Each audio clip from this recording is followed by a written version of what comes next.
اللہ تبارک و تعالی نے تمام انبیاء کو جو کمالات، صفات، انعامات، معجزات عطا فرمائے تھے وہ تمام کے تمام آقائے دو جہان صلی اللہ علیہ وسلم کی زندگی میں بدرجہ اتم موجود تھے۔ حضرت آدم علیہ السلام نے جس وقت مکہ کے دھرتی پر قدم رکھے اور اللہ کی عبادت کے لیے اللہ کا گھر بنانا چاہا تو اللہ تبارک و تعالی نے بطور انعام ایک پتھر عطا فرمایا۔ اس پتھر کے اندر دو خوبیاں تھی۔ نمبر ایک، اس پتھر کے اندر ایک کشش تھی، ایک چمک اور دمک تھی۔ جو آدمی اسے دیکھتا تھا اس کا دل اس پتھر کی طرف مائل ہو جاتا تھا اور ہر آدمی کی چاہت پیدا ہوتی تھی کہ اس پتھر کو ذرا میں ہاتھ میں لو۔ اور دوسرا کمال اس کے اندر یہ تھا کہ جو انسان اس پتھر کو ہاتھ لگاتا تھا وہ پتھر اس انسان کے گناہوں کو اپنے اندر جذب کر دیتا تھا اور اس انسان کو گناہوں سے پاک صاف کر دیتا تھا۔ یہ پتھر اللہ پاک نے آدم علیہ السلام کو بطور انعام عطا فرمایا۔ اس پتھر کا نام تھا حجر الجنت اور آج بھی خانہ کعبہ کے ایک دیوار میں نصب ہے جس کو حجر اسود کے نام سے جانا جاتا ہے۔ یہ وہ پتھر ہے جسے اللہ پاک نے حضرت آدم علیہ السلام کو بطور انعام عطا فرمایا تھا۔ لیکن جب آقا دو جہان صلی اللہ علیہ وسلم نے مدینہ منورہ کے دھرتی پر قدم رکھے اور اللہ کی عبادت کے لیے اللہ کا گھر بنانا چاہا تو پھر اللہ پاک نے بطور انعام پتھر نہیں دیا بلکہ پورا ریاض الجنہ عطا فرمایا۔ فرمایا ما بین بیتی و منبری روضۃ من ریاض الجنت، میرے گھر اور منبر کے درمیان جو ٹکڑا ہے یہ تمام کا تمام جنت کا باغیچہ ہے۔ تو میں عرض یہ کر رہا تھا کہ اللہ پاک نے تمام انبیاء کو جو کمالات، صفات، اعزازات، معجزات عطا فرمائے تھے وہ آقا دو جہان صلی اللہ علیہ وسلم کو بدرجہ اتم عطا فرمایا ہے۔ ابراہیم علیہ السلام نے جس وقت خانہ کعبہ کے دیواروں کو بلند کرنا چاہا اور اسماعیل علیہ السلام بیٹے بھی ان کے ساتھ تھے تو اللہ پاک نے بطور انعام ایک پتھر دیا۔ جیسے جیسے ابراہیم علیہ السلام خانہ کعبہ کے دیواروں کو بلند کرتے تھے ویسے ان کے پاؤں کے نیچے سے ایک پتھر تھا وہ بھی بلند ہوتا جاتا تھا۔ اور جب ابراہیم علیہ السلام کو ان دیواروں کو بلند کرنے کے لیے کئی دور سے پتھر اٹھانے ہوتے تھے یا کئی گارا اٹھانا ہوتا تھا تو ابراہیم علیہ السلام کو اس پتھر سے نیچے نہیں اترنا پڑتا تھا بلکہ یہ پتھر خود بخود ابراہیم علیہ السلام کے قدموں کے نیچے چلنا شروع ہو جاتا تھا۔ اور وہ پتھر آج بھی مطاف میں مقام ابراہیم کے نام سے نصب ہے۔ جو لوگ وہاں جاتے ہیں وہ زیارت کرتے ہیں۔ ابراہیم علیہ السلام کے قدمین شریفین آج بھی اس پتھر کے اوپر ثابت ہے۔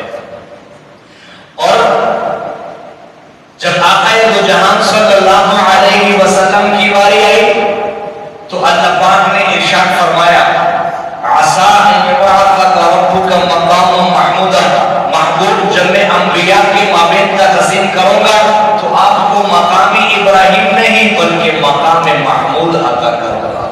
یہ مقام محمود کیا دن ہے؟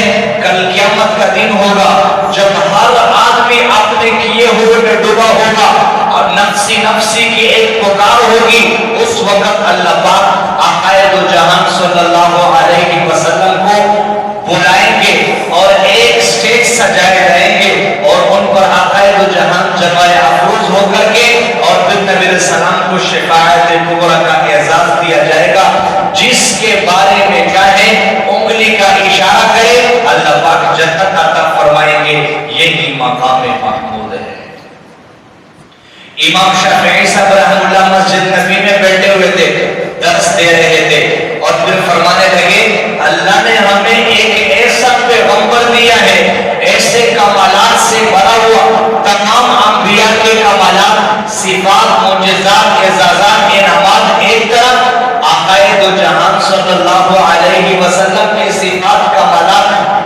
طرف ایک صاحب کھڑے ہو گئے، کہنے لگے حضرت میں سوال کرنا چاہتا ہوں، کر سکتا ہوں؟ تو حضرت نے اجازت دی، جی آپ کر سکتے ہیں۔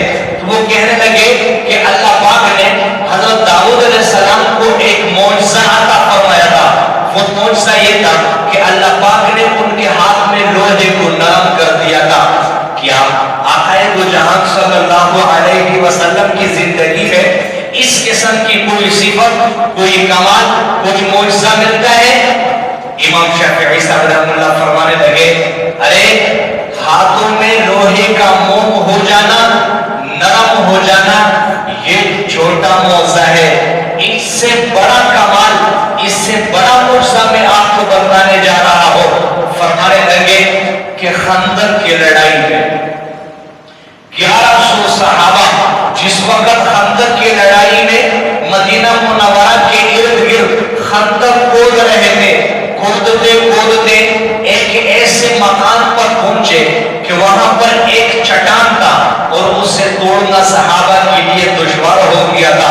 صحابہ کی ایک بڑی جماعت نبی کریم صلی اللہ علیہ وسلم کے پاس آئی اور کہنے لگی یا رسول اللہ صلی اللہ علیہ وسلم فلانے مقام پر ایک چٹان آ گیا ہے، اس چٹان کو توڑنا ہم سب کے لیے دشوار ہو چکا ہے، آپ کیا ارشاد فرمائیں گے؟ نبی علیہ السلام بسم اللہ پڑھ کر کے اٹھ کھڑے ہوئے اور اس طرف جانا شروع کر دیا۔ 1100 صحابہ کی جماعت ساتھ تھی۔ نبی علیہ السلام کے ہاتھ میں کوئی کلہاڑا نہیں تھا، کوئی ہتھوڑا نہیں تھا، کوئی لوہے کی اور کوئی چیز نہیں تھی، لکڑی، ایک نوکدار لکڑی کو لے کر کے اس چٹان کے اوپر پہنچے اور بسم اللہ کے ساتھ ایک ضرب لگائی۔ جو 1100 صحابہ سے چٹان نہیں توڑ رہا تھا، ایک ضرب سے بہتے ہوئے پانی کے طرح خود ریزہ ریزہ ہو گیا، ریت بن گیا اور ایسے بہہ پڑا۔ امام شافعی صاحب رحمہ اللہ فرمانے لگے ارے لوہے کا ہاتھ میں موم ہو جانا، نرم ہو جانا، یہ چھوٹا کمال ہے، یہ چھوٹا معجزہ ہے۔ ایک ضرب سے، لکڑی کے ایک ضرب سے ایک بڑے چٹان کا ریزہ ریزہ ہو جانا اور پانی کے طرح بہہ جانا، یہ بڑا کمال ہے۔ تو میں عرض یہ کر رہا تھا کہ اللہ تبارک و تعالی نے ہمارے پیغمبر آقا دو جہان صلی اللہ علیہ وسلم کو وہ کمالات، وہ صفات، وہ معجزات، وہ انوار و برکات عطا فرمائے تھے کہ جب انسان اس سے پڑھتا ہے، دیکھتا ہے، مطالعہ کرتا ہے، انسان کی عقل حیران ہو جاتی ہے۔ ابراہیم علیہ السلام کا ایک بڑا معجزہ، اللہ پاک نے حکم فرمایا آگ میں چھلانگ لگا دو، 40 دن تک آگ میں رہے، ابراہیم علیہ السلام کے جسم کا ایک بال نہیں جلا سکا۔ یہ ایک بڑا معجزہ ہے بھائی، بڑا معجزہ۔ ایک صاحب سوال کرنے لگے نبی علیہ السلام کی زندگی میں کوئی اس قسم کا معجزہ ہے بھائی؟ ابراہیم علیہ السلام 40 دن آگ میں رہے، آگ نے ایک بال نہیں جلایا، جن رسیوں سے باندھے گئے تھے اس آگ نے ان رسیوں کو بھی جلا دیا تھا۔ کئی کلومیٹر آسمان میں کوئی پرندہ اڑ کر کے گزر جاتا تو وہ بھی اس آگ کی تپش کی وجہ سے اس میں گر کر کے راکھ ہو جاتا۔ کیا نبی علیہ السلام کی زندگی میں اس قسم کا کوئی کمال ہے، اس قسم کا کوئی معجزہ ہے؟ ہاں جی ہاں ہے۔ انس رضی اللہ تعالی عنہ، انس رضی اللہ تعالی عنہ آقا دو جہان صلی اللہ علیہ وسلم کے وہ صحابی ہے جس نے 10 سال تک متواتر نبی علیہ السلام کی خدمت کی، نبی علیہ السلام کی زندگی کو قریب سے دیکھا۔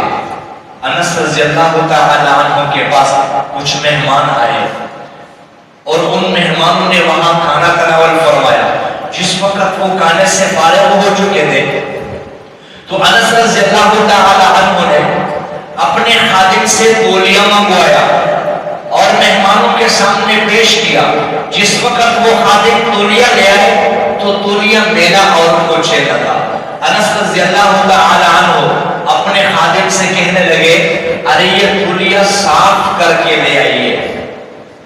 وہ خادم گئے، اب تھوڑی دیر گزری تھی، وہی تولیہ صاف ستھرا لے کر کے آ گئے۔ اب جب مہمانوں نے اس تولیے کو دیکھا تو سوالیہ نظروں سے اور انس رضی اللہ تعالی عنہ کی طرف دیکھنے لگے. یہ تو وہی تولیہ ہے جو 1 منٹ پہلے میلا کوچیلا گندا تھا اور 1 منٹ کے بعد صاف ستھرا چمکدار بنا ہوا ہے اور خوشبو آ رہی ہے. یہ کیسے ہوا؟ تو انس رضی اللہ تعالی عنہ سے پوچھنے لگے کہ حضرت یہ وہی تولیہ ہے جو 1 منٹ پہلے آیا تھا؟ حضرت فرمانے لگے جی ہاں یہ وہی تولیہ ہے جو 1 منٹ پہلے کسی اور حال میں تھا اور اب کسی اور حال میں آپ کے سامنے ہے. پھر وہ حضرات اس کا بیک گراؤنڈ قصہ پوچھنے لگے کہ یہ اصل واقعہ کیا ہے. تو انس رضی اللہ تعالی عنہ فرمانے لگے کہ ایک دفعہ آقائے دو جہان صلی اللہ علیہ وسلم میرے گھر میں تشریف لائے اور ہم نے ان کے لیے کھانا بنایا. آقائے دو جہان صلی اللہ علیہ وسلم نے کھانا کھا لینے کے بعد اس تولیے سے ہاتھ صاف فرما لیے تھے.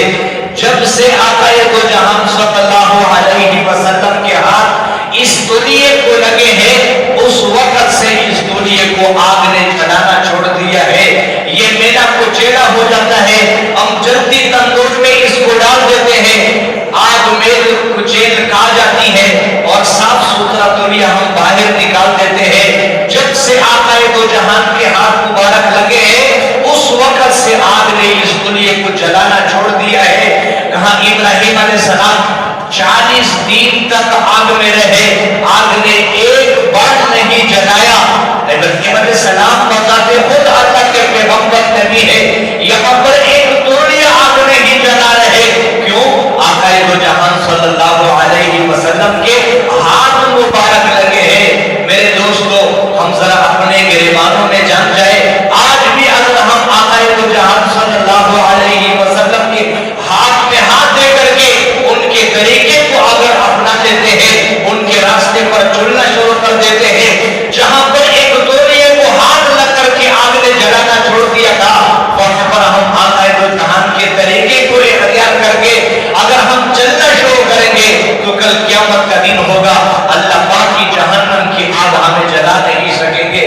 ایک بات یاد رکھیں, دنیا کے اندر قانون ہے, دنیا کے اندر دستور ہے, نقل مارنے والا پاس ہو جاتا ہے. بھائی جو آدمی نقل مارے گا وہ پاس ہو ہی جاتا ہے. اس منبر سے ایک دعوے کے ساتھ کہہ سکتا ہو, آج بھی اگر ہم آقائے دو جہان صلی اللہ علیہ وسلم کی زندگی کی صرف نقل ہی مار لیں گے, کل قیامت کا دن ہوگا یہ نقل ہی اللہ پاک کامیابی میں بدلیں گے. فرمایا یا رب تیرے محبوب کی شباہت لے کے آیا ہو, یا رب تیرے محبوب کی شباہت لے کے آیا ہو, حقیقت تو اسے کر دے, میں صورت لے کے آیا ہو. اب نبی علیہ السلام کی صورت کو اپنائیں گے, کل قیامت کا دن ہوگا, اللہ پاک اسے اپنا کر کے, اللہ پاک اسے محبوب بنا کر کے ہم سب کی بخشش فرمائیں گے. اللہ تبارک و تعالی ہمیں آقائے دو جہان صلی اللہ علیہ وسلم کے نقش قدم پر چلنے کی توفیق عطا فرمائے.